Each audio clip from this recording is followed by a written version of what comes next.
cooperación internacional y el asesoramiento a organismos nacionales e internacionales.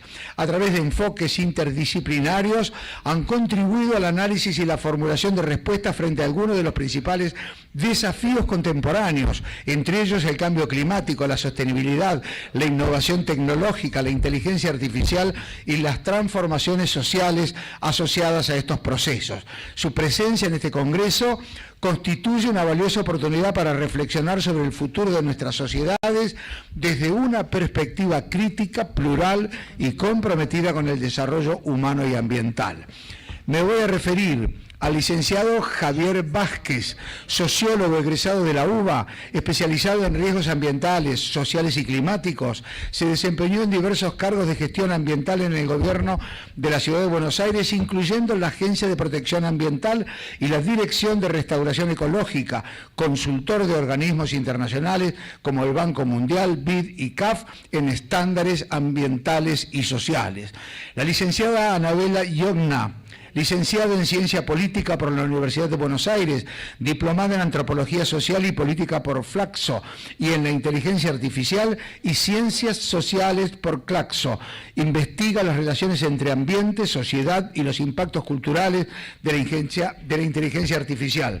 Actualmente realiza estudios de especialización en inteligencia artificial y perspectivas medioambientales aplicadas a las industrias culturales.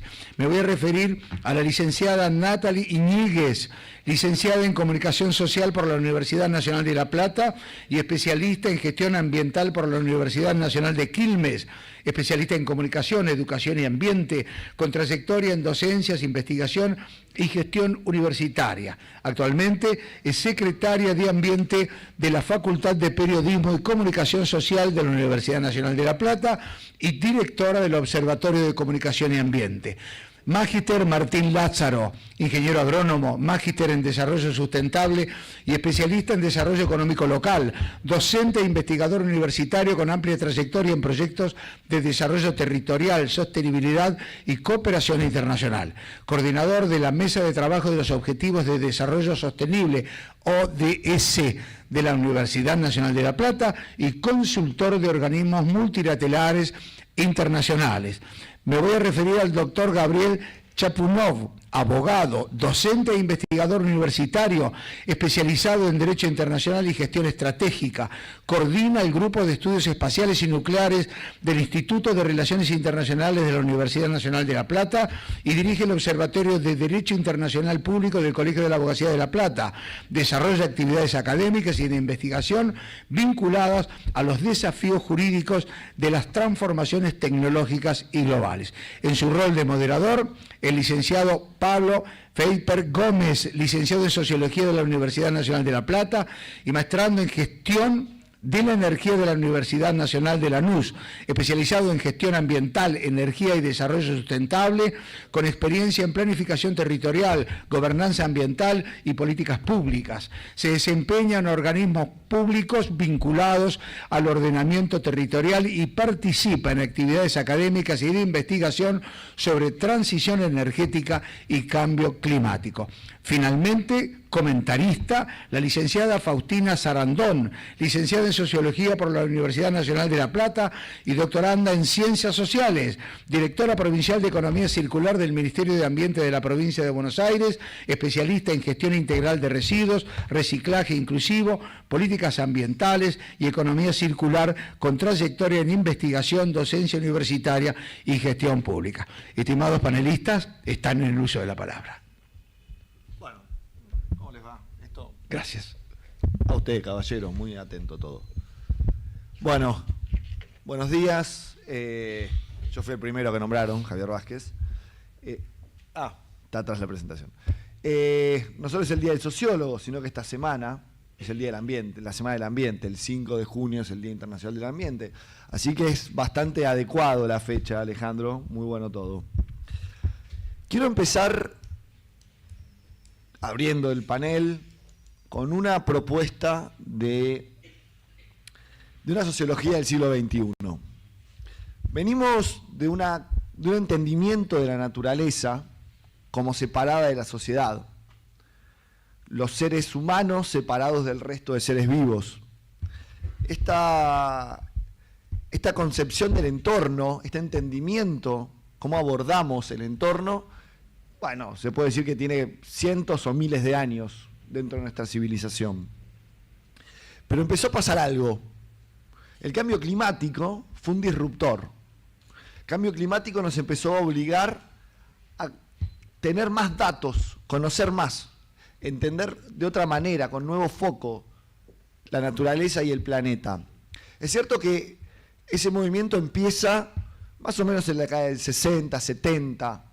Podríamos decir que las dos bombas atómicas comenzaron a obligarnos a pensar las ciencias de otro lado. Entonces, el cambio climático nos empezó a obligar a generar datos científicos, y esos datos científicos pusieron en tela de juicio teorías científicas, como por ejemplo, que la economía puede crecer ilimitadamente, que no hay límites para el crecimiento económico. Es verdad que esa creencia, casi ahí llegó el Chapu, vamos, que esa creencia era un salto de fe. ¿Por qué? Porque tampoco en ese momento en que, en la década del 60, 70, 80, cuando se pensaba que la economía podía crecer ilimitadamente, tampoco teníamos cuantificada la naturaleza. Hoy, gracias a la tecnología, a millones de datos que recolectamos, empezamos a cuantificar la naturaleza. Y estos datos científicos que ponen en tela de juicio teorías científicas, también nos han traído nuevas maneras de entender el entorno. Eso creo que es una cosa muy importante. Entender el entorno, dónde vivimos. Y muchos de esos... Ahora sí les pido el cambio de slide, por favor. Muchas de esas nuevas maneras de entender el entorno se contradicen o son diferentes a la manera en que entendíamos el entorno en el siglo XX. Y también cómo nos entendíamos a nosotros como especie. Estas nuevas categorías, nuevos conceptos, nuevas complejidades, han generado nuevas preguntas sobre la ética, sobre la moral, sobre la manera de habitar, sobre la manera de convivir, la manera de cohabitar. Preguntas que son extremadamente relevantes para la sociología. También estas nuevas preguntas nos han invitado o nos proponen, o está sucediendo, una ampliación de círculos empáticos, un aumento del margen de nuestra empatía, y empezamos a incorporar objetos o seres que antes no estaban tan metidos, tan cercanos a nosotros, como el planeta, como la naturaleza, o como los seres no humanos con los cuales compartimos ese planeta. Habría que ver si este fenómeno también en algunos años se empieza a aplicar a robots e inteligencia artificial. Pero hoy estamos viendo este tipo de discurso, este tipo de planteos que empieza a este desafío. Sería como este concepto heideggeriano, ¿no? Del Dasein, del ser con otros, pero ampliado. Porque empezamos a ser con otros seres no humanos, ¿no? Heidegger había quedado únicamente en la comunidad. Entonces, venimos de un humanismo dicotómico. El ser humano se empezó a identificar, a construir su identidad en respuesta a una contradicción con la animalidad, con la naturaleza. Había esta dicotomía hombre-naturaleza, cultura, animalidad. Venimos también de la sociedad industrial, del petróleo y del cemento, ¿no? Absolutamente fundantes de la identidad civilizatoria. Sociedad industrial del petróleo y del cemento que nos trajo hasta el punto del cambio climático, de necesitar la ciencia para analizar los datos, para refutar las teorías científicas que habían construido la sociedad industrial. Entonces, un poco la pregunta que traigo hoy es, ¿cómo empezamos a imaginar una sociedad, supongamos ecológica, ¿no? Si venimos de este humanismo dicotómico, ¿cómo construir un humanismo ecológico, una sociedad ecológica? Y para eso traigo un par de autores, te pido el próximo slide, por favor, algunos autores, que es una selección absolutamente arbitraria, que elegí yo, que me gustan a mí, que leí yo, pero por suerte hay muchos otros que empiezan a conformar una línea de pensamiento, una vertiente, para empezar a preguntarnos por estas cosas, ¿no?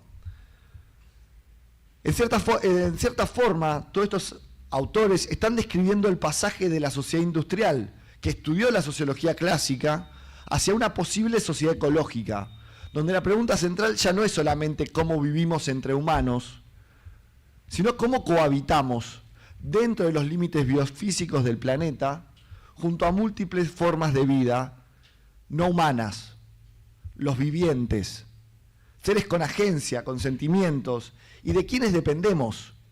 No somos ajenos como humanos. Hay una relación de codependencia ahora se los voy a mostrar. Empezamos con James Lovelock.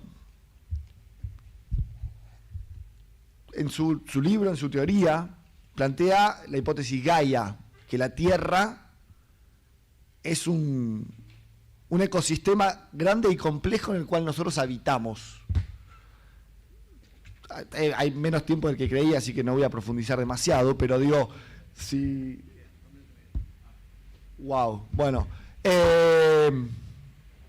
Si Gaia está viva y nosotros vivimos dentro de Gaia, además de seres humanos, somos terrestres, terrícolas. Y si somos terrícolas, ¿compartimos esa identidad con otros seres no humanos que también habitan dentro de Gaia? Latour, con los virus, con los gases de efecto invernadero, nos muestra que hay seres no humanos que participan en la política, que determinan nuestras decisiones, que nos modifican. Ambos dos nos plantean una manera de cohabitar diferente. Timothy Morton, cuando empieza a analizar los hiperobjetos, hay objetos como el cambio climático, como las pandemias, o mismo el telgopor, que están en todo el planeta a la vez, que tienen efectos sobre nosotros si no los vemos. Necesitamos abordarlo de otra manera. Peter Singer, con su libro Animal Liberation, cuando empieza a preguntarse hasta dónde llega nuestra moral. ¿La moral y el derecho a la vida es solo humano? Bueno, esas preguntas hoy empiezan a ser muy relevantes. Donna Haraway, con sus estudios muestran que eso que nosotros creíamos cultura, que nos construye, que nos identificaba como humanos, no se construyó aislada de la naturaleza. Por lo tanto, esa cuestión identitaria de la cultura humana también nos muestra que hay una dependencia, una construcción colectiva junto con la naturaleza. Ostrom, la primera premio Nobel mujer, también tira abajo algunas ciencias. Esta idea de que la tragedia de los comunes es inevitable. Bueno, el cogobierno, la cooperación nos permite pensar de otra manera la gestión de los bienes comunes. Por último, Edgar Morin, que falleció el fin de semana pasado, nos invita a abrazar la complejidad, a entender que el mundo es muchísimo más complejo de lo que creíamos que era.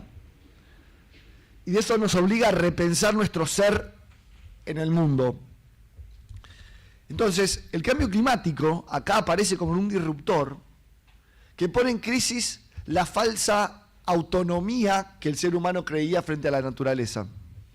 Esta falsa dicotomía, esta falta de autonomía, según estos autores, destraba la posibilidad de que efectivamente construyamos finalmente una sociedad ecológica. Muchas gracias.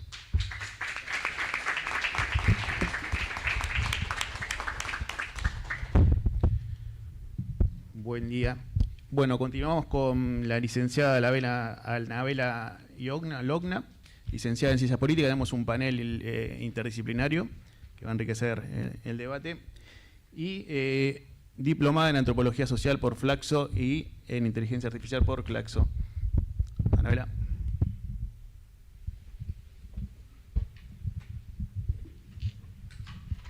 Bueno, muy buenos días. Yo voy a venir con un planteo más de trabajo en territorio.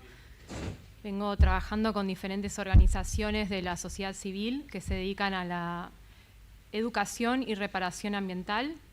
Principalmente trabajo con cierta regularidad con la organización civil Germinar.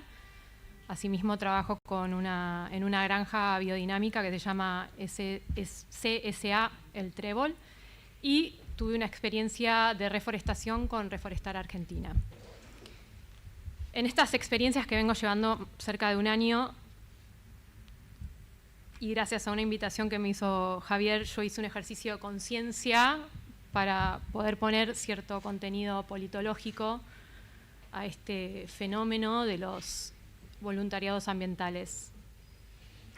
Y en el hacer, en el territorio, con las manos en la tierra, encontré un poquito de luminosidad frente a todo esto que venimos conversando desde el inicio de este encuentro, donde imperan las ideas de distopías, de fragmentación, de corrimiento del Estado. Lo cierto que en mi formación del último tiempo es iluso pensar que las estructuras y las instituciones que conocemos desde la modernidad persistan, porque estamos en un contexto de una veloz transformación. Sin embargo, hay algo que sí seguimos siendo humanos, y la evolución del hombre, del ser humano, es un ser político y es un ser gregario. Entonces, en este contexto de metacrisis, tomo este concepto de Cristian Tiscornia en una capacitación que tuve sobre alfabetización ecológica. Se destaca que no es solo una crisis ambiental la que estamos experimentando, sino es una crisis vincular entre humanos y con las otras especies. Bueno, en este ejercicio que Javier me invitó a realizar con la invitación, empecé a pensar en la teoría politológica, ¿no? Cómo se constituye el Estado moderno, ¿no? Bueno, el contrato social, según Hobbes, ese leviatán, surge porque el hombre, el ser humano, frente al terror hacia un otro, se organiza en una institución conocida como el Estado. Pues bien, estamos en el siglo XXI, entonces hablar de Hobbes hoy es, bueno, un poquito anticuado, siento, porque, como ya nombré, las instituciones van a ir transformándose necesariamente, y yo no estoy justificando la desaparición y el corrimiento del Estado, pero cuando esto sucede, la sociedad civil sí está. Entonces, este trabajo que se realiza con Germinar, con cierta regularidad, principalmente trabajamos en la Reserva Ecológica de Maschwitz, empecé a preguntarle a los voluntariados por qué iban. Y hay muchos que iban por la necesidad de estar en contacto con la naturaleza, esa búsqueda frente a un vacío existencial de estar en contacto con nuestra propia esencia. Somos naturaleza. Y otros sí, efectivamente, y yo me incluyo porque soy voluntaria y no me puedo escindir, como resistencia política. Ulrich Beck, sostiene que estamos en una época de sociedad de riesgo, ¿no? Entonces ahí se desarticula esta idea del Estado con toda su capacidad de intervenir, porque hay riesgos que el ser humano, por su propia evolución y destrucción, se enfrenta a, ¿no? Y habla que frente a este contexto de riesgo, ya el riesgo ambiental no distingue ni condición de clase, aunque claramente los sectores populares, las mujeres y los niños, siempre están en desventaja frente a los que más emiten carbono. Esto no va a distinguir ni contrato, ni fronteras. El riesgo, el cambio climático no distingue condición de clase, y se plantea esta posibilidad de tejer solidaridades transversales. Bueno, en este ejercicio que hice, no quiero extenderme mucho, escribí un texto que se llama Sembrar la trama. Y por ahí es un poco optimista, y lo estoy buscando con vehemencia, el optimismo. Encuentro en los voluntariados una forma de reparación del tejido social. Porque ya cuando yo voy a reforestar, no importa si soy politóloga, si soy cocinera o analfabeta. Vamos todos a trabajar sobre un mismo terreno para reparar y poder garantizar algún tipo de enmienda. Y yo ahí entendí, en esas prácticas en la tierra, que frente a esta sociedad que está hiperconectada, pero a su vez muy desconectada, hiperconectada, no sabemos a qué, porque efectivamente hay una crisis vincular, los voluntariados tuercen esas soledades algorítmicas y no solo reparan físicamente, sino que también reparan simbólicamente, porque el cuidado de la tierra se traduce inevitablemente al cuidado del otro. Entonces ahí se diluye Moro, porque además empecé a repensar, y también es teoría política. Tomás Moro escribió Utopía en una transición feroz del feudalismo al capitalismo. Y el tipo se atrevió a pensar una sociedad diferente. Bueno, tenemos que dejar esa queja y empezar a activar desde el terreno, desde la soberanía del entorno que habitamos, del cuidado, animarnos a pensar. Mark Fisher nos dice, bueno, el realismo capitalista nos formateó para que no pensemos en otra alternativa más que el fin del mundo y no el fin del capitalismo. Bueno, para mí es, y esto lo puse en el texto, para mí es utópico pensar que podemos seguir consumiendo, produciendo y descartando como estamos descartando hasta el día de hoy. O sea, esto es concreto, es real, está sucediendo y tarde o temprano esto va a tener que ser educación para todos y todas. Bueno, gracias.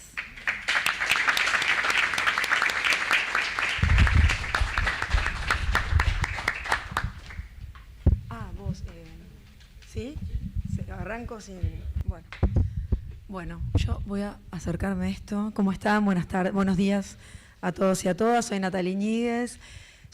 Vengo de la comunicación. Igual ya me parece un diálogo interesante con mis compañeros porque voy tomando de lo que van diciendo, de lo que se dijo al principio, esta idea de la responsabilidad y el compromiso.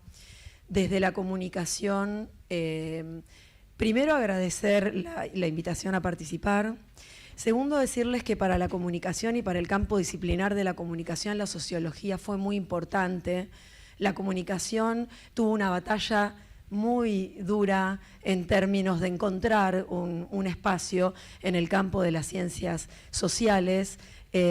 Parece como tan natural que todas y todos nos comunicamos que al principio la comunicación no tenía sentido como disciplina en sí. Una vez que nos vamos adentrando en la temática y vamos haciendo nuestros análisis en relación a las teorías de la comunicación y demás, la sociología nos aporta realmente ese lugar, es una de las primeras disciplinas, la psicología, la filosofía, pero la sociología es una disciplina que a la comunicación le dice sí, es por acá, es importante la comunicación, tiene un rol fundamental a la hora de pensar la organización de las sociedades. Así que no me parece para nada casual poder estar acá compartiendo con ustedes, sociólogos y sociólogas, y feliz día del sociólogo y de la socióloga. Bueno, yo tenía una presentación. Dale, si querés. A ver, los comunicadores, entre otras cosas, nos detenemos en la palabra. Entonces quería invitarlas a una pregunta que les pueda quedar a lo largo de hoy, de mañana y de los próximos congresos, que tienen que ver con qué nos dicen las palabras y de qué hablamos cuando hablamos de ambiente, ¿no? La discusión del tema ambiental, al menos en el campo de la comunicación, en el campo de mi unidad académica, de la Facultad de Periodismo y Comunicación Social, que es la primera facultad y la única en la universidad que tiene una Secretaría de Ambiente, es decir, hay una decisión política que tiene que ver con tratar esta temática, con pensar que hablar de ambiente es mucho más que hablar de naturaleza. Y esa fue la primera discusión que se nos planteó en términos disciplinares, entender y cómo trabajar y cómo salir y deconstruir esa noción, como desvelar, ¿no?, esos preconceptos de que hablar de ambiente es hablar de naturaleza. ¿Por qué digo esto? Porque me interesa tener en cuenta al menos dos corrientes que nos plantea la temática ambiental. Una es la mirada más biologicista, que es la mirada que traemos, ¿no? Con esta idea de que hablar de ambiente es hablar de un sistema biofísico, esa mirada del hombre por fuera, ¿no? De la naturaleza. Voy a buscar, voy a la naturaleza a sentirme mejor, voy a buscar aire puro a un ambiente que está vinculado con la naturaleza. Y después, el pensamiento ambiental latinoamericano.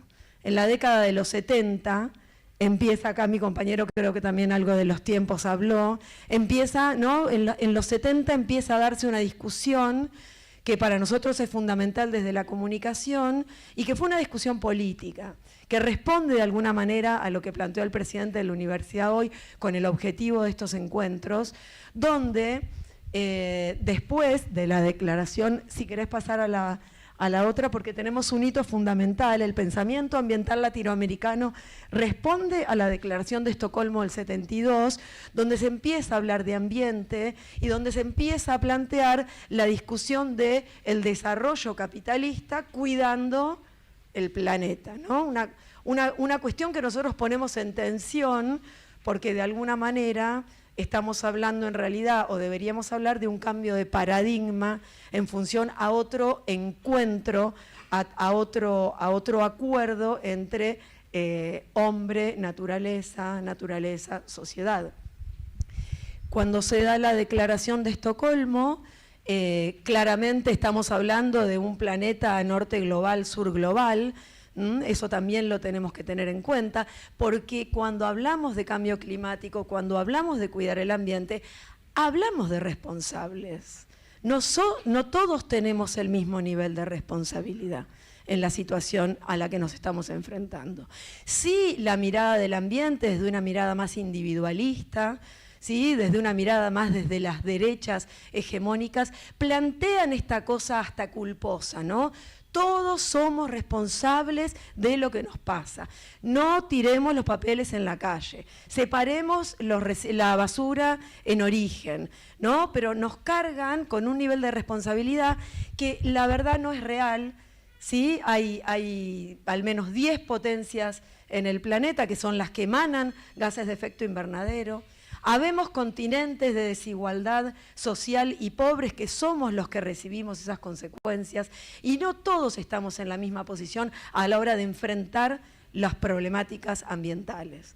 Entonces, en la Declaración de Estocolmo surge un pensamiento ambiental latinoamericano, un grupo de intelectuales latinoamericanos reflexiona sobre esta mirada del norte global, diciendo estos son los problemas ambientales, todos tenemos que ir en esta línea, los objetivos de desarrollo y demás, y dicen, a ver, paremos un cachito, porque nosotros y nuestros contextos y nuestros problemas ambientales no son los mismos que los de ustedes.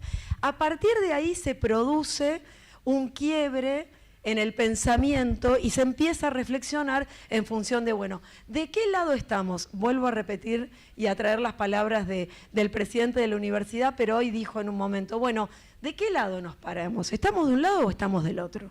La verdad que eso es así y uno tiene y debe tomar un posicionamiento en función de eso.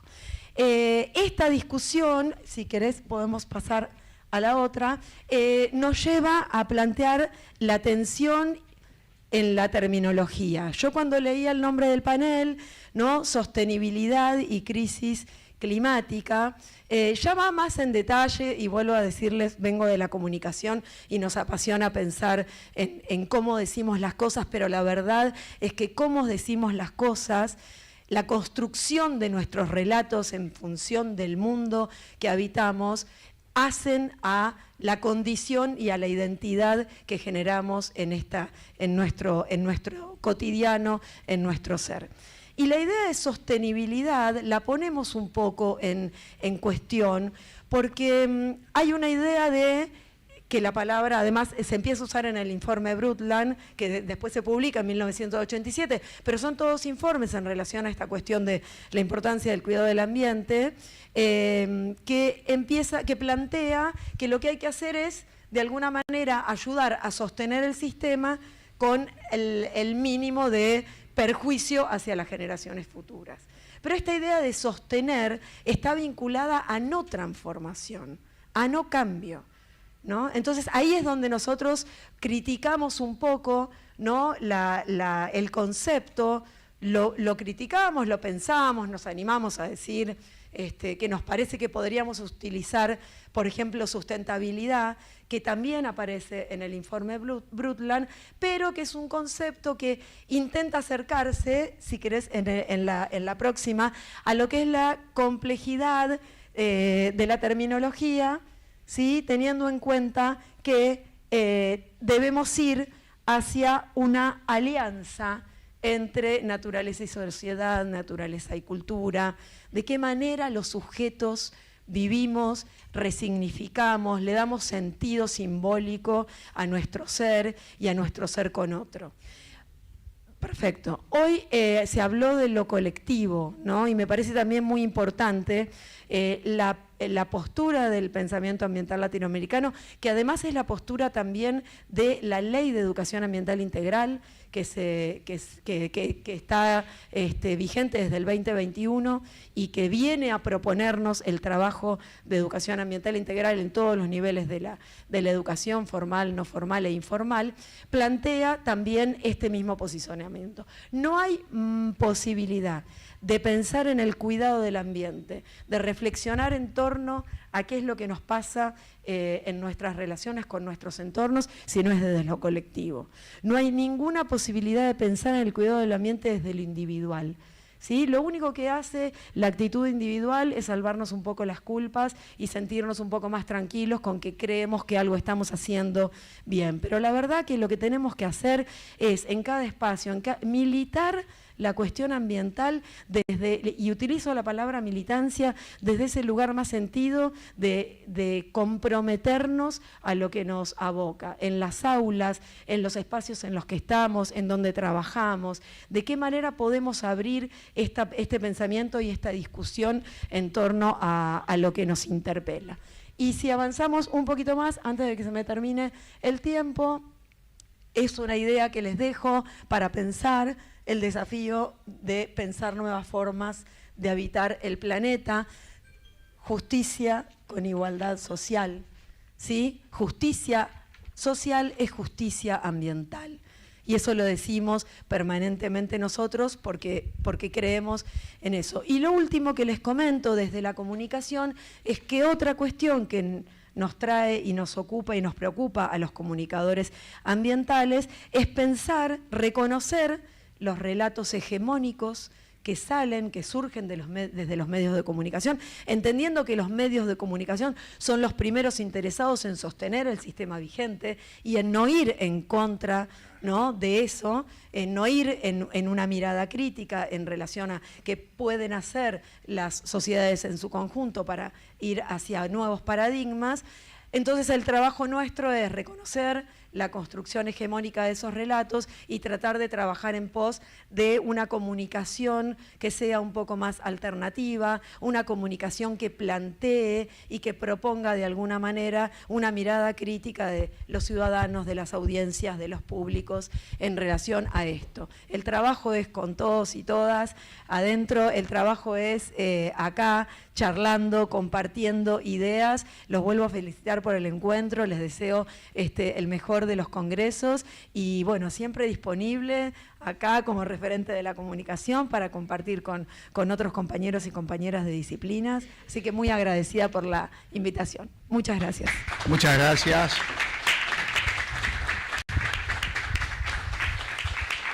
Bueno, nos quedan dos panelistas. Continuamos con Martín, ingeniero agrónomo, magíster en desarrollo sustentable y especialista en desarrollo local. Y bueno, también es coordinador de la Mesa Nacional del Trabajo para los Objetivos de Desarrollo Sustentable de la Universidad Nacional de La Plata. Martín. Bueno, ante todo, muchísimas gracias. Y más allá de la formalidad del agradecimiento, soy un ingeniero agrónomo y me siento muy cómodo con este clima, este ambiente de sociología. Especialmente quiero agradecer a Alejandro Terrile y a Ignacio Ignisi que bueno, nos hicieron esta invitación. Hay una breve presentación, más que nada apoyo de imágenes y compartir algunos conceptos que lo quiero hacer con una propuesta y una invitación. Estos minutitos es para que ustedes reciban de parte nuestra una propuesta y una invitación. Bien, siguiente por favor. Esta propuesta y esta invitación, siguiente, es a partir del trabajo que estamos haciendo. Yo soy docente investigador en la Facultad de Ciencias Agrarias y Forestales y en la Secretaría de Relaciones Institucionales coordino la Mesa para los Objetivos del Desarrollo Sostenible. Bueno, en este contexto tenemos un proyecto de trabajo en campo, en territorio, y acá me complace mucho, hay un joven sociólogo que puede levantar la mano, Álvaro, que lo tenemos en 2 biomas del NOA, que son las selvas yungas y el Gran Chaco americano. Primero algunas breves lecciones aprendidas, siguiente por favor, y luego va la propuesta y la invitación. Entonces, lo que comparto acá surge a partir de la experiencia campo, como muy bien acá estaban compartiendo, de lo que estamos aprendiendo de manera colectiva, como también se subrayó, ¿no? Aquí algunos puntos muy sintéticos. Cuando hablamos de ambiente, como muy bien se comentó recién, excelente el resumen bibliográfico. Estoy leyendo un libro de Timothy y lo tengo que releer 20 veces porque ambiente más que naturaleza, por cierto.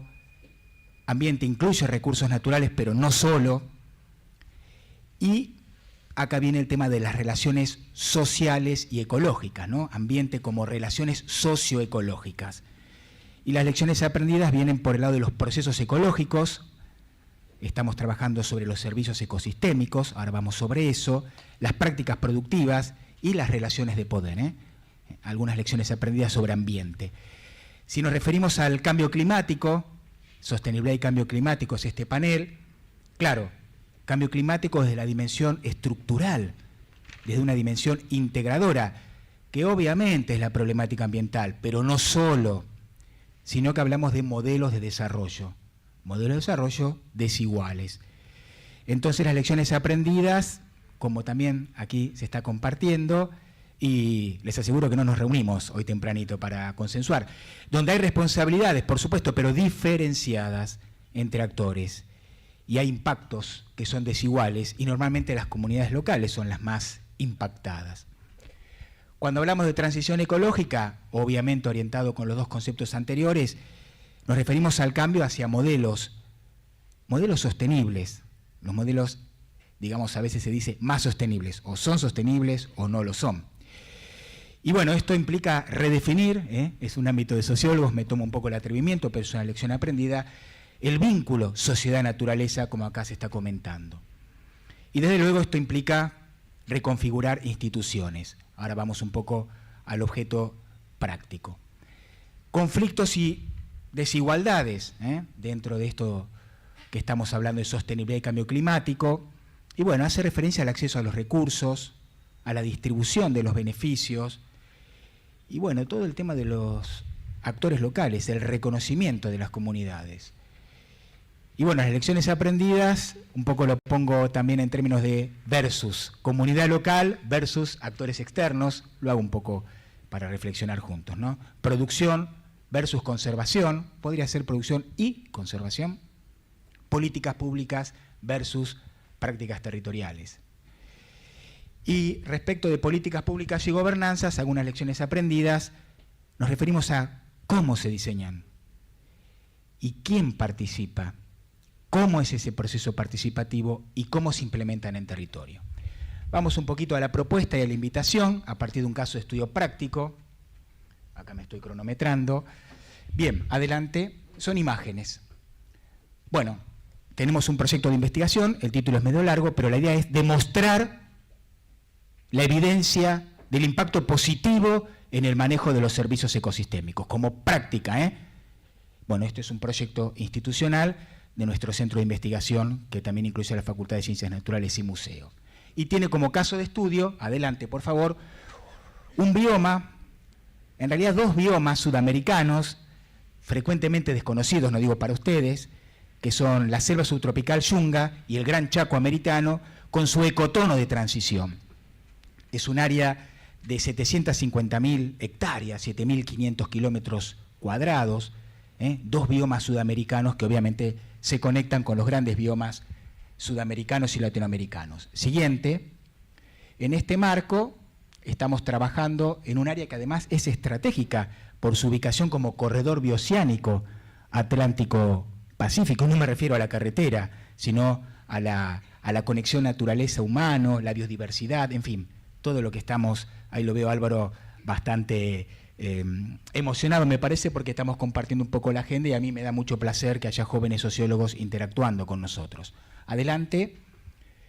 Y bien, ahí tenemos ya desde hace varios años, arrancamos en pandemia, un programa de bioeconomía, así se definió, forestal, localizado en una pequeña comunidad local llamada Caimancito, en la cual yo soy el coordinador y lo hacemos con nuestro centro de investigación, el CEIDE de la UNLP.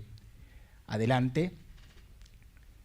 Con un equipo en red colaborativa, red de saberes, no interdisciplinarios solamente, sino principalmente predisciplinarios. Estamos trabajando con 24 comunidades de criollos, con empresas, con gobierno nacional, provincial y locales, con una multiplicidad de actores que normalmente entre ellos, por distintos motivos, casi ni se hablarían o directamente irían al choque, ¿no? Bueno, ahí estamos haciendo gestión de los conceptos que compartimos: ambiente, cambio climático, transición ecológica. Bien, adelante. Bueno, como verán, el equipo principalmente de gente joven y de paridad de género. Adelante, bien, y la propuesta es, ¿por qué no? Capaz que a partir de aquí alguien de ustedes quiere interactuar con nuestro proceso y proyecto de investigación. Estamos tratando de incubar, la siguiente, ahí, déjala ahí. Estamos tratando de incubar lo que se llama el spin-off, que es algo así como un emprendimiento que en ámbito académico o de investigación se piensa, pero no solo ahí, para su acción en territorio. Bien, ese spin-off es la propuesta. ¿Por qué no integrar sociólogos, sociólogas a este proceso? Y adelante, el spin-off en la práctica, siguiente por favor, es la gestión de una cartera de servicios ecosistémicos, que ahí los pueden ver: biodiversidad, agua, suelo, carbono, prácticas culturales, calidad del aire, bueno, los servicios recreativos. Esta no es una lista, digamos, pensada así al azar. Estos servicios ecosistémicos tienen esquemas locales, latinoamericanos e internacionales de validación y de verificación, con lo cual claramente pueden ser el objeto de diseño de políticas públicas. Una más, adelante. Entonces, siguiente. La invitación es, estamos interactuando con artistas para poder comunicar la investigación desde otros lenguajes. Entonces, este próximo viernes, obviamente quienes estén en La Plata, adelante, en el Museo de Arte Contemporáneo, cito en 47 y diagonal 73 y 16, vamos a estar inaugurando el primer ciclo de una serie de exposiciones de arte y servicios ecosistémicos, donde artistas, pintores, ceramistas, poetas, escultores, fotógrafos, están expresando este proceso de investigación. Arranca acá en La Plata, esto se está haciendo con artistas del Amazonas, del Perú y del Brasil, con lo cual durante lo que reste del año, el año que viene, va a tener expresiones de arte, porque también a veces, ¿no es cierto?, los papers están buenísimos, a veces los leemos nosotros. Y comunicar desde el arte es comunicar sensibilidad. Entonces, quien pueda este viernes, más que invitado. Una más, por si alguien quiere tomar el QR para más información. Muchas gracias. Bravo.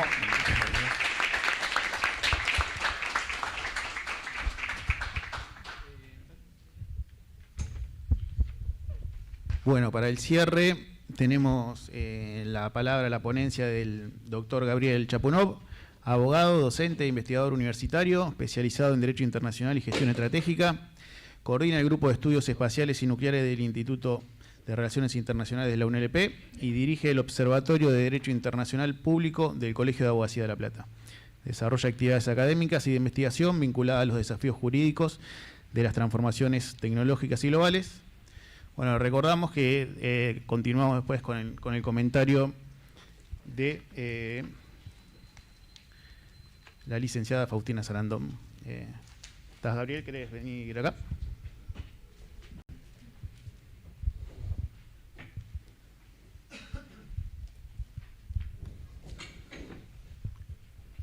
Hola, ¿cómo están? Bueno, es un gusto, una alegría. Gracias por la invitación que me llega a través de Javier. A este congreso de sociólogos y sociólogas en el día de ustedes. Así que, bueno, feliz día primero para comenzar. Por otro lado, aprovecho para comentar algún par de temas, tanto conceptuales como de trabajo que estamos realizando. Mi presentación tiene el eje desde mi perspectiva como abogado. Estoy tratando de pensar mi aporte. Yo estoy en el Instituto de Relaciones Internacionales y mi rol ahí es como coordinador del Grupo de Estudios Espaciales y Nucleares. Y en el Colegio de Abogacía de La Plata estoy presidiendo la Comisión de Agendas Globales del Desarrollo y dirijo el Observatorio de Derecho Internacional Público. Entonces, pienso mi aporte desde ahí. Quiero dejar algunos interrogantes de fondo entre los presentes y más allá de la temática específica desde lo disciplinar. Me interesa ir a la crisis de la actualidad, a lo epistemológico y también a la trascendencia de la idea de la sostenibilidad. En cuanto a lo epistemológico, nosotros tenemos en el Grupo de Estudios Espaciales y Nucleares distintos investigadores, algunos son CONICET, otros son del interior de algunas universidades como la Universidad Nacional del Cuyo, de la cual depende el Balseiro, la Universidad Nacional de Rosario, UBA y estudiantes de grado y posgrado de acá de La Plata. En principio, nuestra iniciativa ahí fue generar un grupo de estudios interdisciplinar, aprovechando que la Universidad Nacional de La Plata, en la Facultad de Ingeniería, tiene un protagonista histórico, desde el principio pionero en la industria espacial y en la industria nuclear argentina. Y sin embargo no teníamos graduados de Derecho o graduados de Económicas que tuvieran una formación específica desde lo que es la carrera, de Derecho. Y pensando en lo interdisciplinar, empezamos a trabajar para traer esta temática e impulsar vocaciones científicas entre los jóvenes y entre los estudiantes universitarios. Entonces nos encontramos con un problema epistemológico, como investigadores del tema. Una crisis epistemológica, que pienso que es una crisis evaluatoria. Yo planteo que estamos en un tiempo donde la irrupción de la inteligencia artificial nos presenta un desafío directo a los que hacemos ciencia, en especial ciencias sociales, a todos los que formamos parte de la comunidad educativa también. Existe lo que la sociología de la ciencia contemporánea ya diagnostica como una crisis transversal de la evaluación humana. Lo vemos en la revisión de papers científicos para publicación, en la evaluación de científicos para el acceso a cargos académicos, en la selección de recursos humanos en el ámbito privado, está esta crisis de evaluación traída por la IA. Y hasta en el contenido que los docentes presentan en clase o que los alumnos entregan para ser evaluados. Todos los docentes están viviendo esto desde la irrupción de la inteligencia artificial. La discusión sobre el uso de los grandes modelos de lenguaje en el arbitraje de artículos científicos ya es explícita la discusión en la literatura sobre integridad científica. Bueno, Hosseini, Horvath, 2023. Las encuestas en gran escala nos muestran que una porción creciente de la comunidad investigadora incorpora estas herramientas de inteligencia artificial en su trabajo cotidiano, en todas las áreas, en todas las disciplinas científicas, ¿no? Las ciencias duras, astrología también, astronomía, genética, ciencia de materiales, incorporan la IA para producir sus trabajos. Frente a eso, nosotros asistimos a un regreso protagónico de la ética, lo digo como abogado, que no tenemos, como la última esperanza humana de sobreponernos a la tentación de ser reemplazados. Parece que buscáramos que la IA fuera... pasaba el siguiente. Bueno, estas las diferentes escalas. Después volvemos. Una más, por favor. Ahí está. No, atrás. Parece que si quisiéramos que la evaluada fuera la IA en nuestro lugar, ¿no? La convertimos en nuestra campeona en la contienda evaluatoria. Nos quieren evaluar en cualquier ámbito y le decimos, no me presto a estas cosas, ¿por qué no evaluás mejor a mi campeona? Combatí con ella si te da coraje. Evalúa el trabajo práctico que hizo mi inteligencia artificial. No evalúes lo que puedo yo o no hacer con mis manos o mi cabeza. Esto es paradigmático del presente, en todos los casilleros de la sociedad. De manera transversal, claramente es una crisis de la evaluación en la sociedad humana. Es central a cómo los humanos repartimos los roles y también los recursos. En la ciencia, en la tarea de hacer ciencia, nos presenta un problema epistemológico, donde la construcción del nuevo conocimiento que antes se hacía en cuadernos, de notas y en cálculos manuales, creo que es la siguiente, y después se hizo con las cuentas a calculadora y las estadísticas por computadora, hoy dio un vuelco. Hoy las estadísticas no solo analizan los textos, sino que los construyen. Detectan los patrones de las leyes de la realidad física, pero lo que es más inquietante, detectan los patrones de las leyes de la realidad psicológica humana y hacen predicciones cada vez más precisas y descripciones cada vez más detalladas. Por eso la ética está en el centro del problema humano sobre el futuro de la epistemología de la ciencia. Ayer un alumno se copiaba del alumno de al lado o sin estudiar sacaba su respuesta de examen de un machete escondido. Ahora lo que esconden es haber usado la IA para dar respuesta a sus trabajos prácticos o a sus tesinas. La ética es el centro del problema, no la tecnología. La tecnología posibilita perfeccionar las trampas que hacemos como humanos, pero la decisión de la trampa sigue siendo un problema ético, íntimo, personalísimo. No es casual que la propia gobernanza de la IA se haya volcado en los últimos años a una proliferación de marcos y declaraciones de principios éticos antes que a soluciones puramente técnicas. Bien. Perfecto, ahí. Esto nos lleva, el otro asunto, es que toda la alta tecnología, tanto la espacial como la nuclear, que es la que vemos nosotros en el grupo de estudios, cada vez más dependen de la aceleración de su avance. Para la aceleración de su avance, cada vez más dependen de la intervención de la inteligencia artificial en los procesos de I+D, de investigación y desarrollo. Sin embargo, acá aparece el siguiente problema que quiero presentarles para reflexión y si da tiempo para el debate. Tiempo, sos vos. Conocen bien el concepto de gentrificación. Ruth Glass describe la transformación social de ciertos barrios londinenses. Originalmente, en 1964, la gentrificación de las ciudades es el proceso por el cual, en el tiempo, la población del lugar, la de siempre, la de toda la vida, es reemplazada por los buscadores del pintoresquismo que instalan, cuando no, localcitos cool, emprendimientos gourmet o alguna tienda de iPhone. Sucede mucho en pequeños lugares turísticos que son descubiertos turísticamente, al principio por aventureros con capacidades económicas y después por cada vez más turistas. El lugar que quizá era un pueblito paradisíaco, aunque con mala infraestructura, se va volviendo una joya turística. Con gran infraestructura va desalojando el paraíso, no a Adán y a Eva, sino a sus pobladores de siempre, los que vivían en el lugar. Sus hijos, sus nietos no pueden sostener el tren de vida de los nuevos costos de la vivienda. De las zonas céntricas se tienen que ir yendo, no pueden pagar los alquileres actualizados, o su casita antigua y decaída se la compran en dólares para construirles bungalows o aparts a otras personas. Estos procesos también se dan en las grandes ciudades, pero por el capital inmobiliario. ¿Por qué lo menciono? Porque la inteligencia artificial en cuanto a sostenibilidad empieza a gentrificar los recursos materiales que los humanos utilizamos para vivir. El agua, la energía, pero también, bueno, la memoria RAM, la GPU, cuyos precios se volvieron problemáticos para los gamers. Cuando vinieron por los gamers, no me preocupé, porque yo no era gamer, diría Niemöller. Ahora vienen por mí.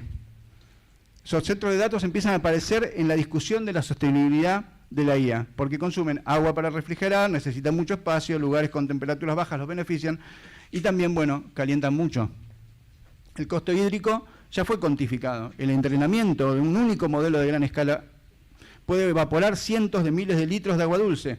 La huella hídrica global de la inteligencia artificial se proyecta en miles de millones de metros cúbicos hacia 2027. También consumen energía y tanta que las mega empresas de inteligencia artificial, la siguiente, empiezan a comprar reactores nucleares existentes para asegurarse la provisión directa. Y las empresas de IA empiezan a planear la construcción de nuevos reactores nucleares con nueva tecnología, como los reactores modulares pequeños, para garantizarse provisión directa. Mientras tanto, deslizan que si no se adaptan rápido las infraestructuras de provisión eléctrica urbana, los centros de datos no se van a quedar sin provisión eléctrica, sino los ciudadanos.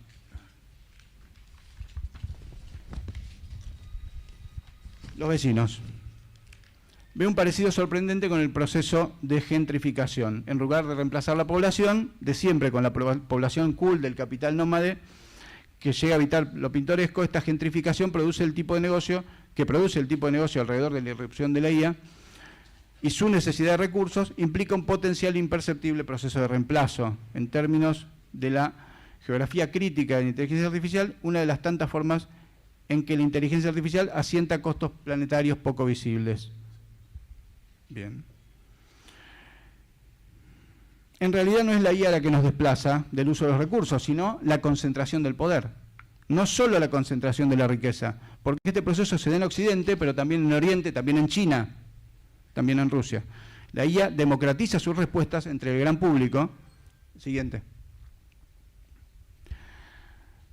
Y aún gratis se brindan nuestros celulares, pero no democratiza la concentración de los beneficios económicos que genera a sus accionistas y ejecutivos. No democratiza la concentración del poder que le da la información en tiempo real de todos los recovecos de nosotros como seres humanos conectados, desde la salud mental nuestra, la salud económica, la salud de pareja, la salud futura, desde el futuro voto de cada ciudadano hasta la futura compra del día. Esto es lo que desnudó teóricamente Zuboff como el capitalismo de vigilancia. Estos problemas son también éticos, pero ya no de la ética de la epistemología, como conversamos antes, sino de la ética política, de la ética de la dinámica económica también. Y se están debatiendo en todas partes. La encíclica del Papa de la semana pasada, Magnifica Humanitas, dedicada íntegramente a la inteligencia artificial y a la dignidad humana. Es la punta de un iceberg. Si se derrite, eleva el nivel de los mares de incertidumbre. Y ante este panorama donde el poder se concentra y los recursos se gentrifican, uno no puede quedarse solamente en la teoría. Creemos nosotros en el ejercicio de pensar, decir y hacer. Por eso desde los espacios que nos toca coordinar, integrar, intento dar respuestas materiales, intentamos como equipos. Desde el grupo de estudios promovemos activamente la investigación y diplomacia científica en estas fronteras tecnológicas. En nuestros boletines estudiamos justamente el impacto regulatorio de la industria espacial, el mercado global de reactores modulares pequeños, como el proyecto CAREM, buscando que la alta tecnología juegue a favor del desarrollo soberano. Y en el Colegio de Abogacía asumimos el compromiso de dotar al derecho de herramientas ambientales reales. Articulamos desde el primer día colaboración con el proyecto Carbono de la Universidad Nacional de La Plata para la formación de profesionales capaces de traccionar y auditar las políticas de huella de carbono en nuestra región. Ya termino. Si no legislamos y gestionamos el presente, la teoría de que consumimos los recursos de este planeta y podemos necesitar irnos a otros para continuar la mecánica extractiva y desaprensiva con los límites que el ambiente planetario nos presenta a la economía humana, lo que desde la sociología ambiental llamamos la lógica del capitaloceno, llevada a la astropolítica. Esto también es una decisión de realpolitik. Es una decisión que choca, antes que con la astronáutica, choca con la evidencia que la humanidad ya opera por fuera de varios de los límites biofísicos seguros del sistema Tierra. Por supuesto, si el planeta se arruina por nuestra culpa, tendríamos que ir bien aceitando un plan B donde la vida humana pueda proseguir y eventualmente el problema ético nos sigue al espacio también. Pero proseguir así como hasta ahora, sin equilibrio, sin homeostasis planetaria, o en este caso geostasis, sin haber descubierto cómo hacer que nuestra especie aprenda a autorregular sus condiciones para mantener la vida en nuestro planeta, ¿así pretendemos proseguir a otros planetas? Gracias. Muchas gracias, Gabriel Chapunov.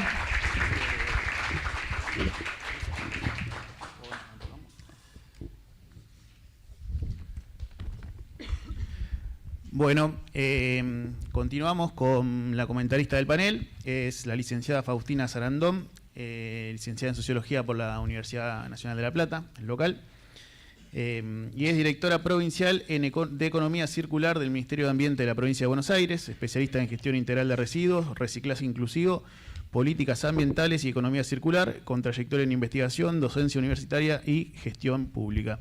Faustina. Bueno, muy buenos días, muchas gracias. Gracias a panelistas por sus presentaciones. La verdad que saludo esta mesa, este panel. Me parece que es un gran momento, coincido también, para que desde la sociología, desde las ciencias sociales, pensemos, discutamos, traigamos ideas sobre la crisis que hoy tenemos en cuanto a lo ambiental, la crisis climática, pero también en un contexto donde con tanto negacionismo resulta ya como una postura no más hablar de estos temas. Y bueno, tengo un poco como, escuché y se me vinieron algunas reflexiones, ¿no?, de las distintas ideas y de las distintas experiencias también que tienen los panelistas. Por un lado, que también estos temas trabajarlos de forma interdisciplinaria, y como sociólogos y sociólogas que realmente en nuestro ejercicio profesional, por lo general, tenemos el desafío de hablar con otras disciplinas. Es un gran ejercicio escuchar otras disciplinas y hacernos preguntas y aportes desde la sociología para discutir con otras disciplinas.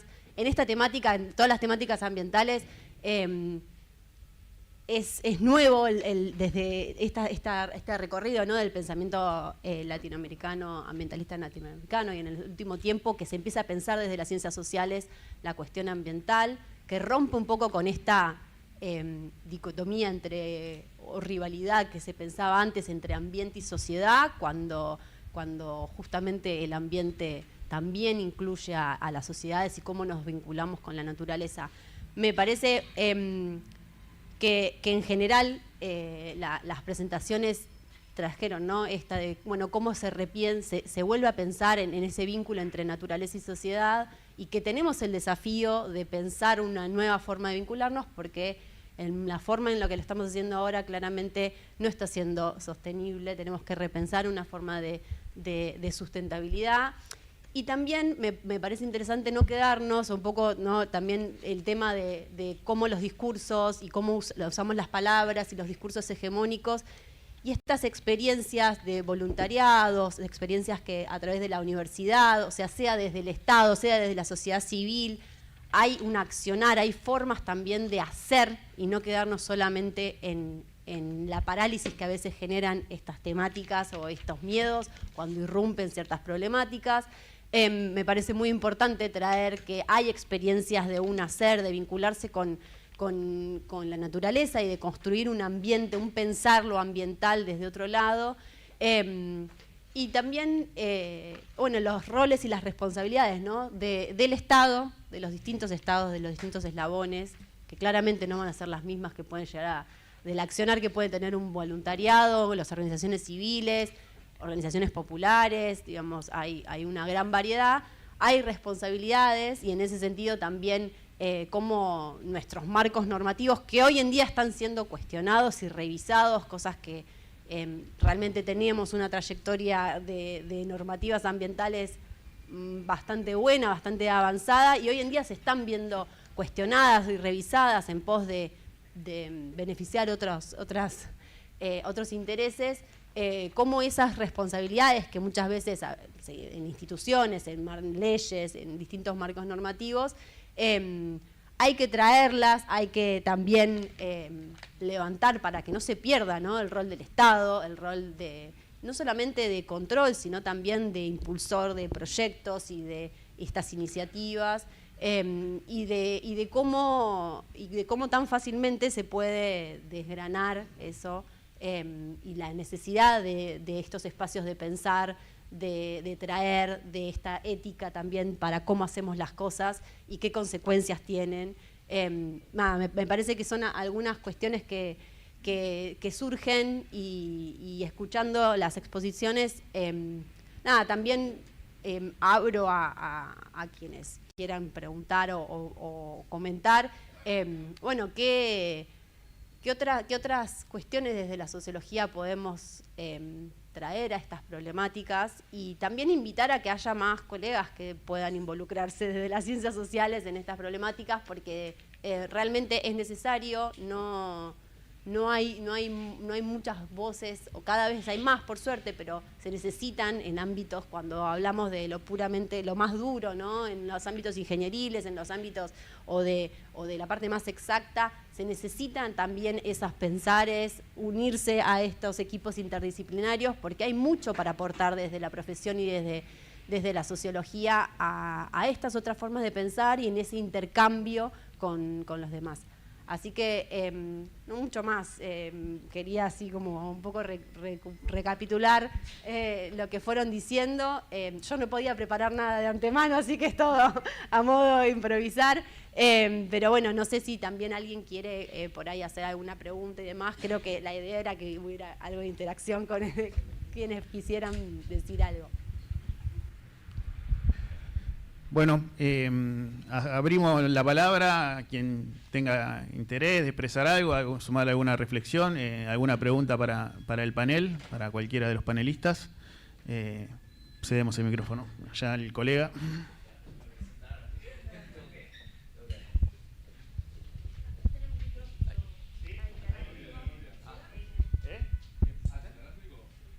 Vamos, así circula, porque hasta ahí llegamos, pero...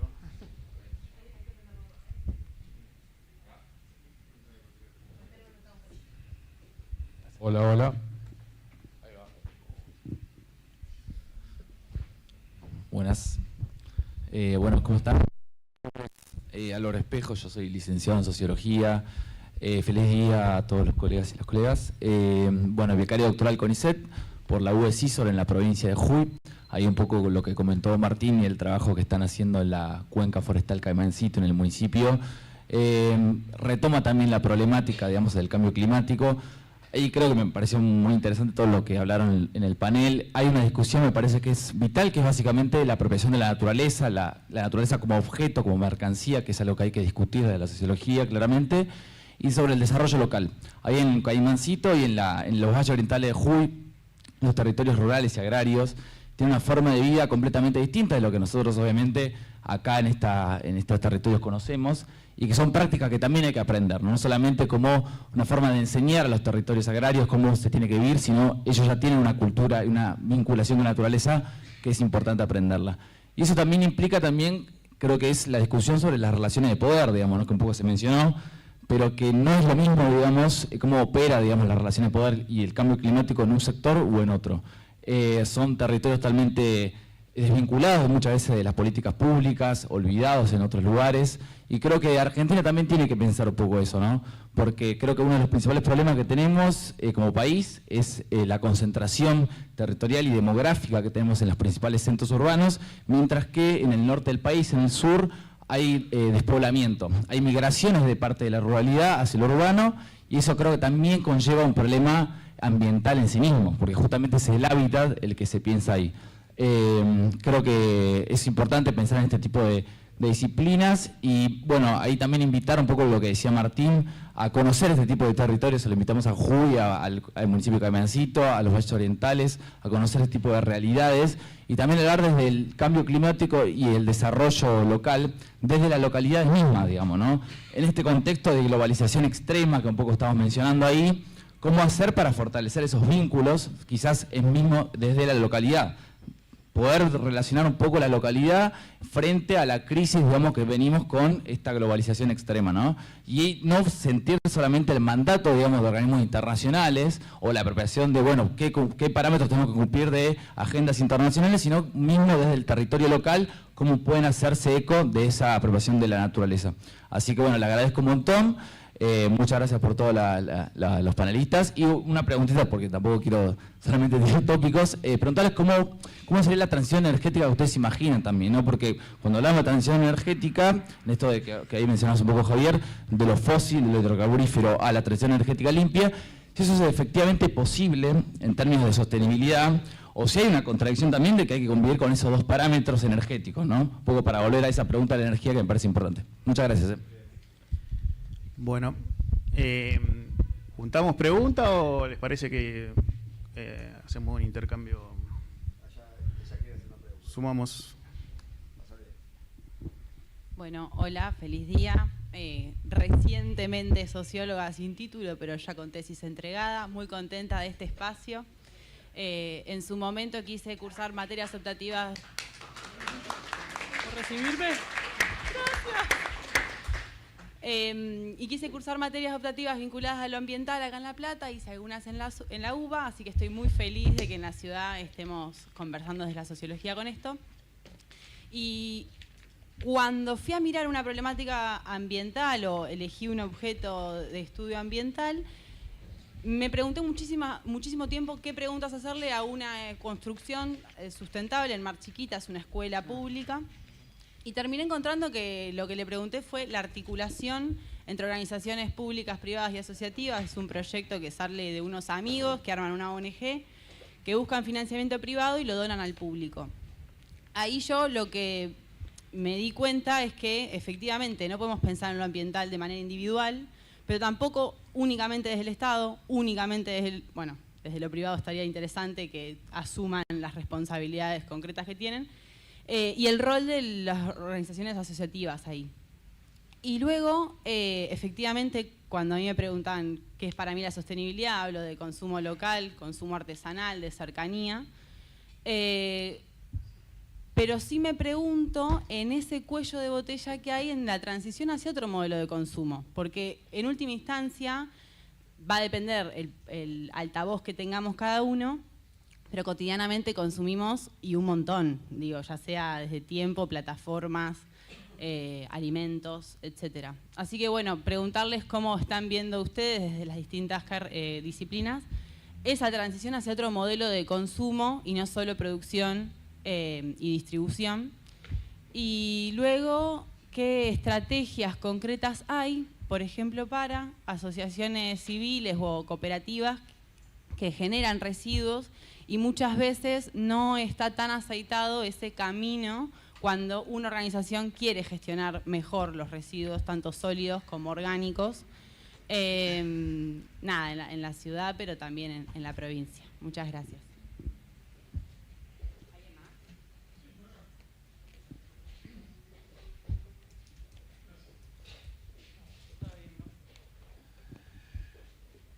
Muy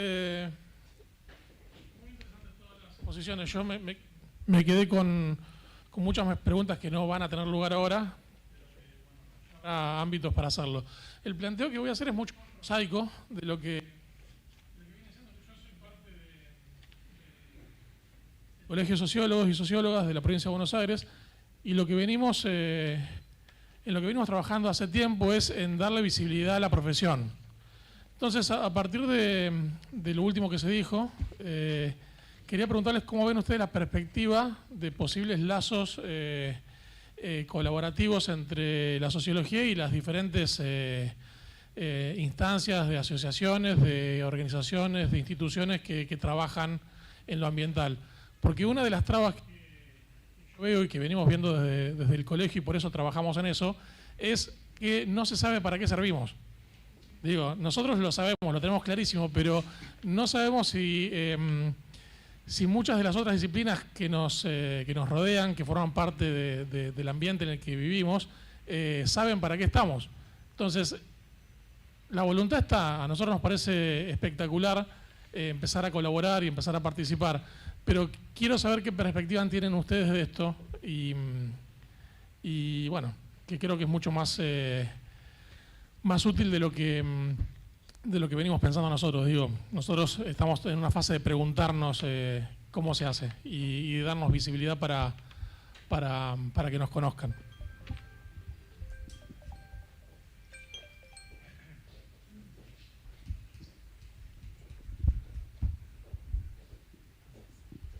Bueno, buen día. También parte del Colegio de Sociología. Soy profesora de Historia de la Avenida y socióloga, digamos, pero acá estoy.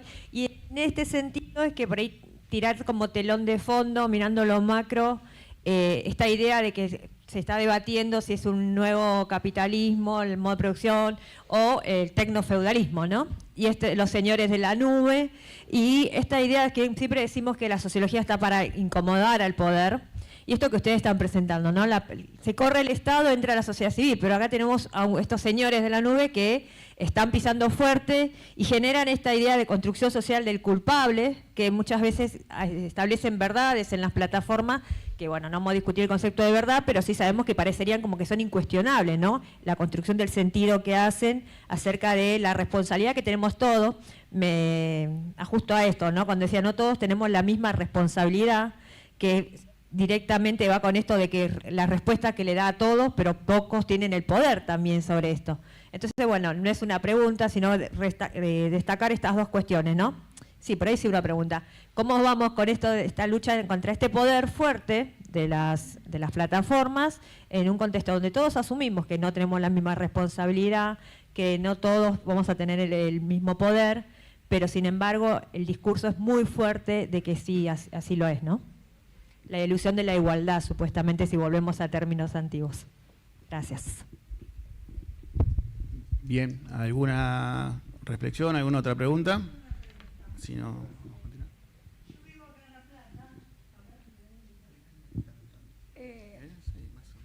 Y acá también tenemos naturaleza, me refiero al Río de la Plata. Y a mí me preocupa los niveles de contaminación derivados del polo petroquímico. La ciudad de La Plata, Berizo y Ensenada son de las zonas más contaminadas del país, de las ciudades. Y eso no se tiene en cuenta. O sea, me preocupa muchísimo y veo que acá hay gente del medio ambiente, de la universidad, y ver qué se plantean en ese tema. Yo vivo cerca de la Facultad de Humanidades. Pienso en los miles de estudiantes que hay ahí y el aire que respiran. Les digo que un día como hoy, acá en La Plata, se respira diferente. Por el tránsito, que es muchísimo, pero también por el tema de que las nubes impiden que el aire se ventile. Bueno, a mí me preocupa, y ya que hay sociólogos, que me encanta el tema de la sociología, yo soy abogada, o sea, la materia la probé en su momento y siempre me quedó el interés por la materia. Recuerdo, ya que estamos, un compañero que era abogado y sociólogo, una joya de persona, bueno, que fue víctima de la represión. Me refiero al primer abogado que figura en la lista de Nunca Más. Ya pasaron tantos años que ni me acuerdo el apellido. Era sobrino de Lepera. Bueno, si me acuerdo en estos días se lo traigo. Bueno, eso es todo. Gracias. Bueno, vamos a repartir las respuestas. Yo quería sumar ahí alguna reflexión, algunas preguntas a partir de la intervención del colega. Nada, algunos vectores que también aparecen con la palabra ambiente, la cuestión del poder, ¿no? Como sociólogos, como politólogos no podemos desligarnos de eso. También creo que la colonialidad, Natalie algo hizo mención, aquel hito del 72, digamos, cómo pensarnos situado el ambiente, cómo pensamos la transición energética situada, digamos, y también en el eje del desarrollo, porque si bien, bueno, ahí surgió el tema de la combustión, de la huella de carbono, de la electromovilidad, para Argentina hoy realmente representa una oportunidad más industrial que ecológica por ahí, no quiero ser polémico, pero bueno, siempre está el debate de tenemos vaca muerta, tenemos 200 años de gas, ¿por qué no gasificamos el transporte en vez de electrificarlo con el costo que tiene eso en divisas? Y bueno, también la cuestión de la colonialidad es muy dinámica, particularmente coordino una parte que nos toca, porque las competencias institucionales de una reserva de biosfera, en una reserva de biosfera de las urbanas más grandes que hay, que es el Parque Pereira Iraola, que cuenta con 3 ministerios que tienen competencia, 4 municipios que tienen égida ahí, donde la labor del sociólogo es clave, tanto en el mapeo de actores, en el diagnóstico, en la recolección de datos. Se realizó un censo agropecuario también, se está trabajando en la transición hacia la agroecología, con poblaciones migrantes, con una complejidad de situaciones, rodeado de 6 millones de personas, atravesados es lo que pide un continuo urbano entre La Plata y Capital, así que está atravesado por electroductos, gasoductos, hay centros de investigación, y se proponen como modelos de desarrollo sustentable la reserva de biosfera, y a veces tenemos que prestarle un poco más atención también,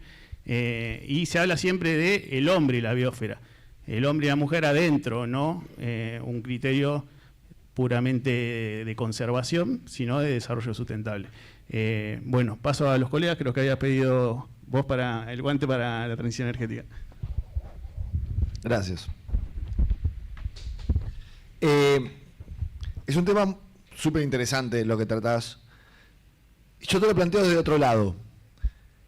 la historia de las civilizaciones se pueden dividir de muchas maneras, entre ellos los regímenes energéticos, ¿sí? Como dije en la ponencia, venimos de la modernidad del cemento y del asfalto, perdón, del cemento y del petróleo. Ese régimen energético que trae el compañero de llenar de gas, son stocks limitados. Escribí un paper para una universidad mexicana. La IA tiene un techo, son los stocks energéticos. Inevitablemente, si queremos que el mundo digamos, si los tecnofeudalistas quieren dominarnos y que todo, absolutamente todo, pase por la IA, necesitan un caudal de energía brutal que la energía fósil no alcanza, porque son stocks limitados. Inevitablemente tenemos que ir a flujos energéticos. El flujo energético es eólico, es fotovoltaico. Pero a la vez, que acá son las contradicciones, a mí en general no me gusta ser demasiado absolutista, digo, de que los tecnofeudalistas no van a dominar a partir de mañana. No, yo creo que ya hay resistencia siempre. Yo me rebelo frente a la inevitabilidad de las cosas.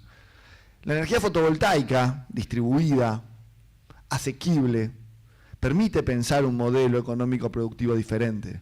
Si cada sociedad, cada civilización estuvo determinada por un régimen energético, bueno, venimos del régimen energético del petróleo, el gas y el carbón. Podemos ir a otro régimen energético con otras reglas económicas, productivas y también vinculares. Y dejo una idea más. Señora, sí, es muy importante repensar las ciudades. Es extremadamente importante actualizarlas, pensarlas para las personas, incluir naturaleza en la ciudad. Venimos de pensar ciudades alejadas de la naturaleza. La Plata es un diferencial, pero fue diseñada a finales del siglo XIX para ser una ciudad que hoy brinda servicios ecosistémicos que ninguna otra ciudad tiene, pero se expandió y creció sin tener en cuenta esa configuración inicial. Pero podemos y debemos ir para ese lado. No sé quién quiere seguir. Bueno, bien, me encantan todos los comentarios. En relación, me quedo con una idea para que reflexionemos todos en términos del hombre y el consumo, ¿no? Porque todo surge también ahí. El capitalismo ha construido, ¿no?, este hombre hiperconsumista, que es el que se pone en discusión en la idea del antropoceno, ¿no?, que es la crisis civilizatoria que estamos viviendo. Tiene que ver, entre otras cosas, con pensar. No está validado científicamente, seguimos en la era del Holoceno, pero se está pensando en que deberíamos cambiar, ¿no? Y la idea de la era del Antropoceno tiene que ver con el mundo intervenido por la mano del hombre. Pero pienso que es una reflexión hasta metafísica. Trato de imaginar a veces, o de imaginarnos, también me pienso a mí misma, sin el consumo. Y realmente cuesta muchísimo ese pensamiento. Cómo tenemos que ir indagando en nuestra propia esencia ontológica, ¿qué nos pasa? Hay una teoría que es la teoría del hombre incompleto, y que dice que la incompletud del ser humano al nacer se terminó completando de alguna manera en el consumo, y ese consumo diluido en la vida. Hay una teoría filosófica que habla de eso, cómo pensamos, cómo nos pensamos realmente en otro esquema. Me parece que ese es un súper desafío que tenemos, y uno de los más difíciles, porque muchas veces lo que nos pasa es que somos conscientes desde la teoría y desde el pensamiento racional de todas estas dificultades, pero en el día a día hacemos todo lo contrario, ¿no? Y eso también genera una contradicción. Si pensáramos nuestros movimientos desde que nos levantamos hasta que nos acostamos, estamos parados en un barril de petróleo, como decía acá mi compañero. Entonces, bueno, ese es el nivel de complejidad que nos invita a pensar la cuestión ambiental. Ese es el nivel de complejidad que se nos presenta y que me parece que tiene que ver con esta reflexión permanente, y vuelvo a resaltar la importancia de la educación ambiental integral.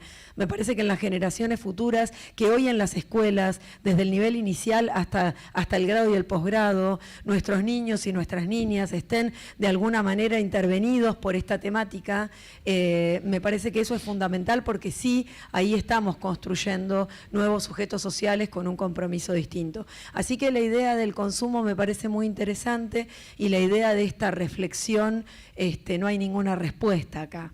Todas son preguntas, ¿no? Todos nos estamos preguntando de manera abierta cómo lograr, cómo ir hacia estos mejores estándares de calidad de vida. Eso. Si ustedes me permiten, con mucho respeto quería hacer una pequeña moción de orden. Tenemos previsto a las 13:45 el panel 2. Yo los invito a hacer una síntesis para que puedan tomar un café o comer algo en este interín. Así que manejen ustedes sus tiempos. Adelante, adelante.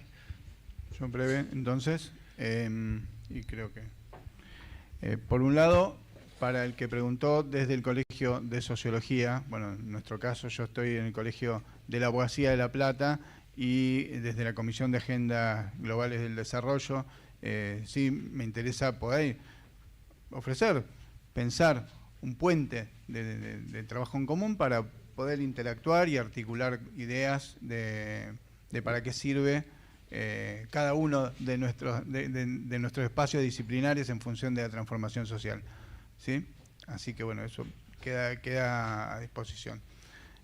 Por otro lado, a mí me parece que la problemática del consumo en un momento en donde a veces el qué consumimos es más importante casi que qué votamos, ¿no?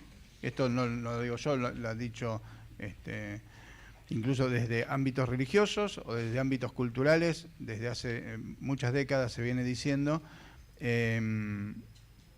es justamente un factor que tiene que pensar la sociología. ¿Y para qué sirve? El conocimiento acerca de nosotros mismos como sociedad, como grupo humano.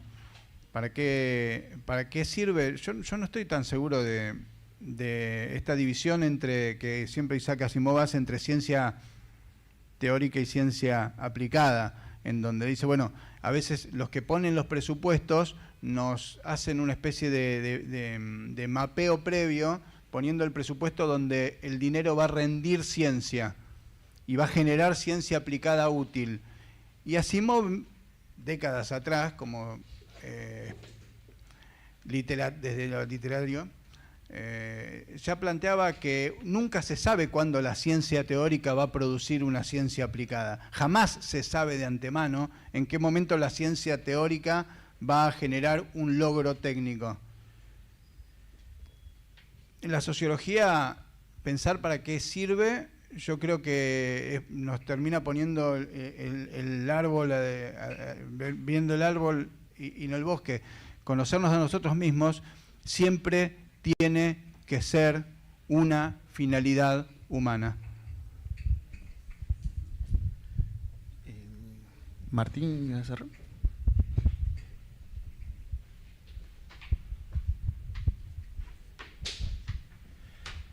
Como agenda operativa para algunas de las preguntas que hicieron con respecto a puentes o vínculos con la sociología, desde la actividad que yo presenté estamos proponiendo una unidad ejecutora que integra a Álvaro, con obviamente un equipo más amplio, del CONICET, el CISOR, con base en la Universidad Nacional de Jujuy, un acuerdo marco. Nosotros ya tenemos un acuerdo con el CONICET, la Regional Salta Jujuy, y ahora queremos proponer a los sociólogos del CISOR, con base en la Universidad Nacional de Jujuy, ampliar un poco ese acuerdo, como ya están al tanto. Y respecto al tema de energía, desde lo local, algo que fue bastante inédito en ese lugar, desde la cooperación internacional descentralizada con recursos locales de una comuna hiper pequeña como es Caimancito, tenemos en marcha un proyecto de gestión de residuos de biomasa y hemos ya puesto en marcha una planta para la producción de biocarbono. No es una idea, lo estamos haciendo y eso surgió desde lo local, desde lo local. Así que bueno, pueden venir a visitar la planta de biocarbono, que no es solamente un proyecto de energía, sino de gestión de la biomasa en el territorio.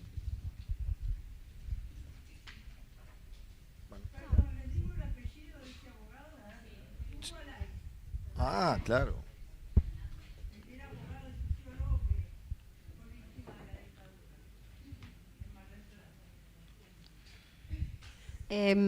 Bueno, yo estaba el tema de gestión de residuos, que no me acuerdo cómo había sido la pregunta, si era cómo gestionar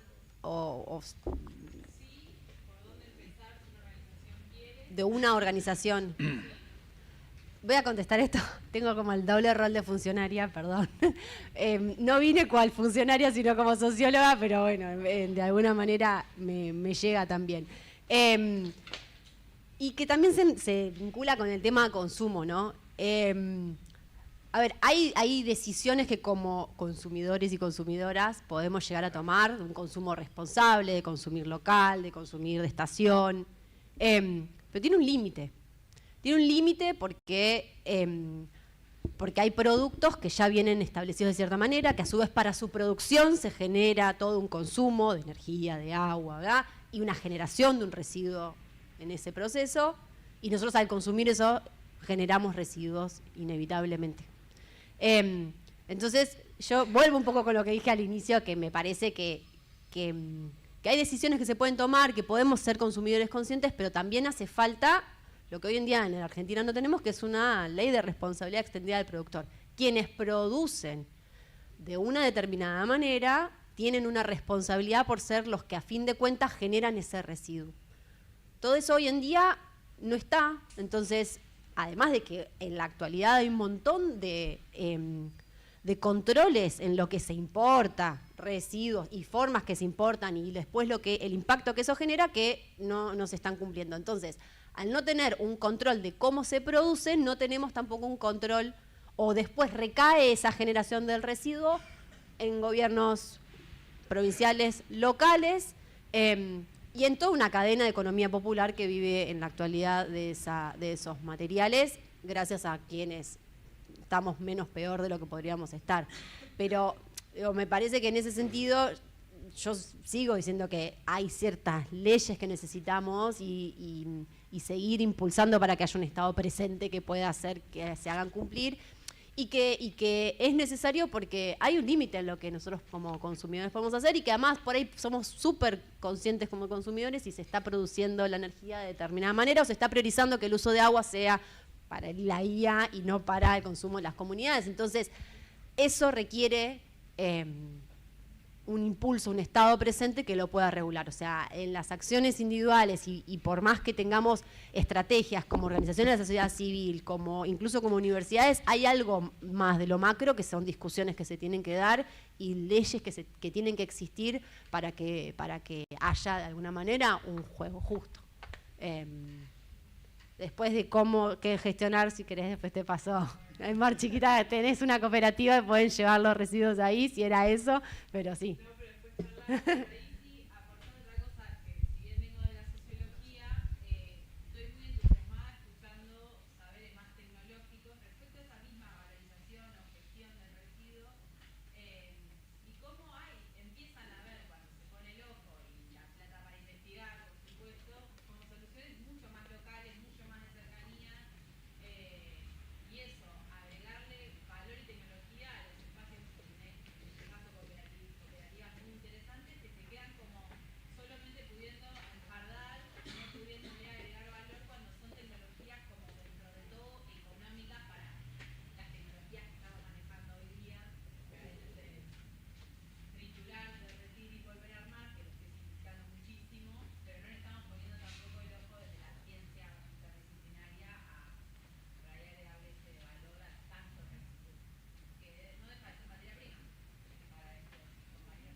Bueno, vamos cerrando ya el panel, así los invitamos a participar del segundo panel.